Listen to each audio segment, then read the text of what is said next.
আসসালামু আলাইকুম রহমতুল্লাহ। ছবিতে রহিত গাছটির দিকে লক্ষ্য করুন তো, কি দেখতে পাচ্ছেন? কি মনে হচ্ছে এই পাতাবিহীন গাছটি দেখে? মনে হচ্ছে যেন গাছটি তার সৌন্দর্য হারিয়ে হতাশ হয়ে গেছে। মনে হচ্ছে যেন গাছটি খুবই রোগাক্রান্ত। এই মারা যাবে উপক্রম। সত্যিই কি তা? আসলে পাতাবিহীন গাছটি দাঁড়িয়ে আছে কেন জানেন? নতুন স্বপ্নের খোঁজে।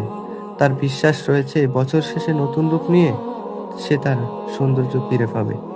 তার এই টিকে থাকা, তার ধৈর্য, তার লড়াই, তার স্বপ্ন সবকিছুই যেন আমাদেরকে এক নতুন জীবনের ইঙ্গিত দেয়। গাছটি তার নিজের প্রতি এই বিশ্বাস রয়েছে যে সে সবুজ পাতা একদিন পরিপূর্ণ হবে। কিন্তু আমরা মানুষরা খুবই অন্যরকম। খুব অল্পতেই হতাশ হয়ে যাই, ধৈর্য হারিয়ে ফেলি। আচ্ছা, আমাদের কি রবের সেই আয়াতটা মনে পড়ে না? ইন্না মাআল উসরি ইউসরা। নিশ্চয়ই কষ্টের সাথেই রয়েছে সুখ।